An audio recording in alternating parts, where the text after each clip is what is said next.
I've never seen a house this massive in my entire career, and I've seen so many of them. Look at this. How am I even supposed to fix that? So in today's video, I have a case study for you. I'm gonna show you how we turned this facade here into this, and the diagnosis that we did for this facade, how we fixed it, and what the final result looks like. So before I do that, and before I jump straight into the design, I'm gonna first show you the text that I received, or the email that I received from the client. So usually when I ask you to fill out the form, it comes as an email to my end. So he says, "Hi, I've been following your YouTube page for 3 years now. I learned a lot. Recently, I started construction for myself, and a local architect failed to provide a good facade for the exterior. I have a corner property, and I'm finding it difficult to blend the east with the north, and I would be delighted if you can provide me with any insight." So, and then of course, he sent me this. And then when I saw it, my heart just dropped. I was like, wow, you are so further ahead in construction. And when I see pictures like this, it just means that there's going to be very minimal changes to the bones of the facade. But anyways, so when I look at this facade, and then I realize it's for two families, and then there's like a cut in the middle, like this is for one family and this is for the other family, I see three major problems. Again, when I always get these facades, you have to diagnose it. It's like when you go to the doctor, you have to give it your symptoms. This facade is suffering from three things. Number one, this is monumental. It's massive. We have a scale issue, okay? That's number one. Number two, it is super, super flat. Like somebody literally just grabbed a knife and sliced it. Everything is in one plane. There is no push and pull. There is no layers. Everything is in one plane. And it's very two-dimensional for something that is this massive. And number three, it's suffering from the pancake effect.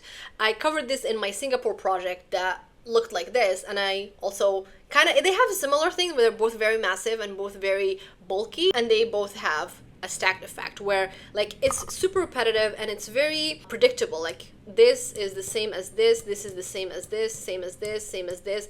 It's very repetitive and it gets very boring after a while. Okay, so now what do we do when we have a project that is already far ahead in construction? Very minimal things we can do, but we can still fix it. It's still fixable. So let me walk you through what we did. Number one, probably let me bring this photo next to this so we can see them kind of side by side. Okay, number one, actually the client suggested this as well. He said, I want to get rid of this. And I totally agree with him because this is getting way too heavy and these columns are getting way too tall. It's just not helping the facade. But we want to make it a little bit light and a little bit airy. So we're going to cantilever this whole thing. Okay, great. So now this is helping with the massing. Not everything is kind of reading as one gigantic thing. And remember in my previous video where I told you like kind of zoom out or like go a little bit further back and then squint your eye. And then if your facade is reading as one giant thing, then you're doomed. So basically here, like we are separating this from this. So this is at least not reading as much as this, and now they're broken into pieces. Now, the next thing is we're gonna also break this bottom part into further volumes. What we wanna do is, I noticed that they have a double height space here. So we wanna emphasize this double height space here, this double height space here, but make this read as one and make this read as one, okay? So now the eye is like kind of seeing these volumes that are broken down into parts, and it's no longer that monolithic, that massive mass. Okay, so the second thing was having some type of hierarchy here. Now like the eye is like looking at everything at the same time, like there's really nothing that's like grabbing your attention. But he did say that they wanted to kind of close this with some wood slats or something, and I'm like, okay, that's a really good place to have kind of a nice tree. They would have kind of a pathway between the two houses. Let's do some wood there, and then let's add a tree as that one thing. Again, just like I said when in my previous video, the test here for hierarchy is like you look away and then you look at it, and the first thing that your eye is gonna land on, that's your hierarchy. Now, if I were to do the same test for this and I look away and I look at it, I'm like lost. Like my eyes like, what are we looking at here? But you need to have that one moment where you just gonna look at it and you know exactly what to look at. So that's for number two. And then the other thing, like I said earlier, is everything was super flat. It's not helping the mass either. And I'm going to show you here in my Revit for a moment, and also I'm going to open my Lumion. While that's opening, let me go back here.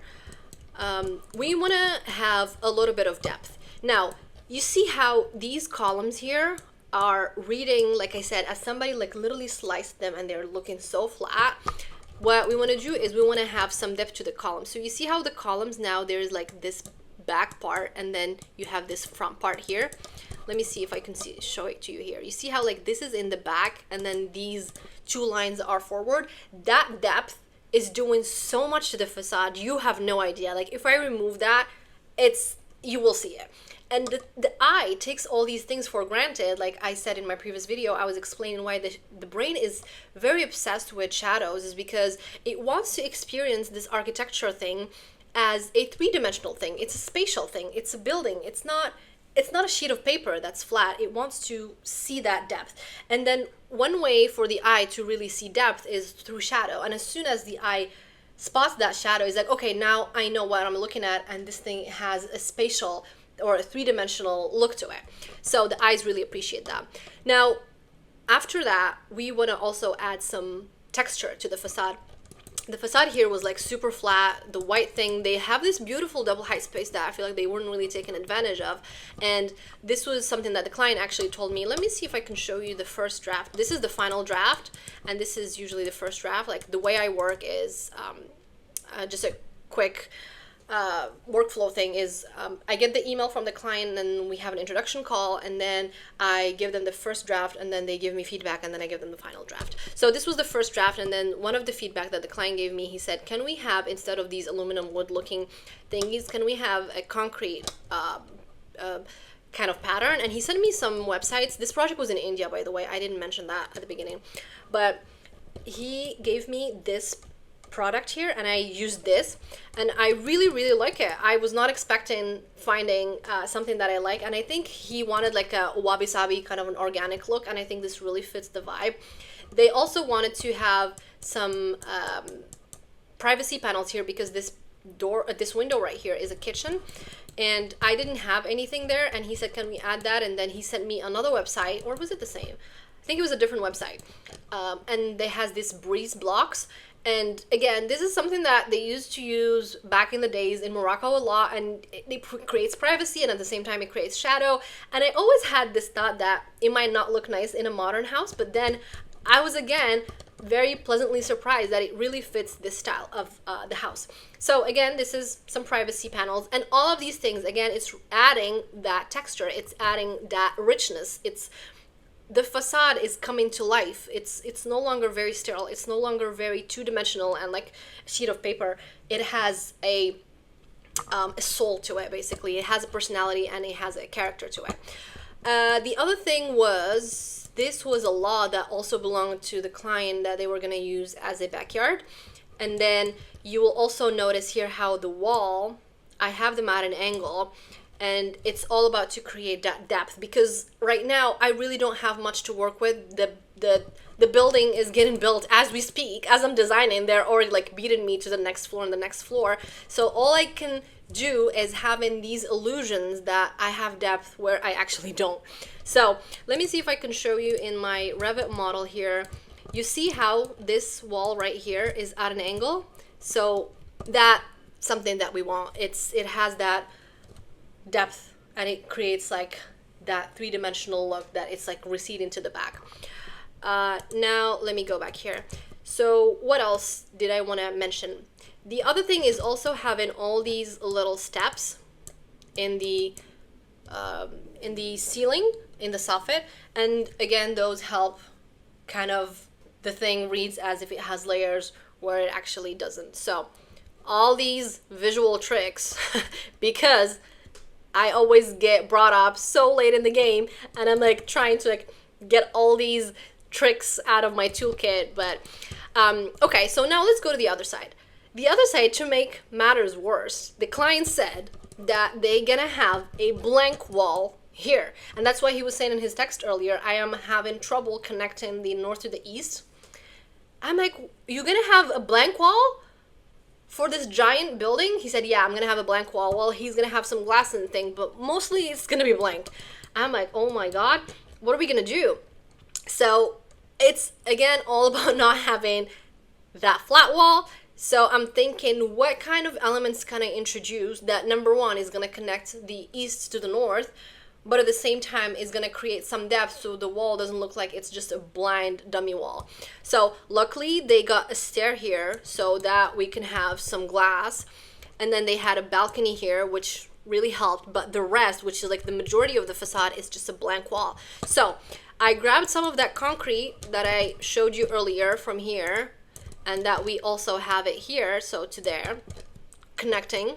And then we also wanted to have some, actually before I talk about that, let me talk about these columns here that also have that depth similar to these columns here, again connecting the front to the side. And then at the end he said, can I have some metal panels? That he wanted some type of metal panels in the facade, and then he sent me this website, and I really like their designs. They have these metal looking thingies. I think they move, if I'm not mistaken, with wind, which if they do, they create this beautiful pattern, which I think is amazing. But honestly, I don't really care so much about the pattern that they create, but as long as they create a little bit of texture in this facade instead of just having a flat wall, then I'm all for it.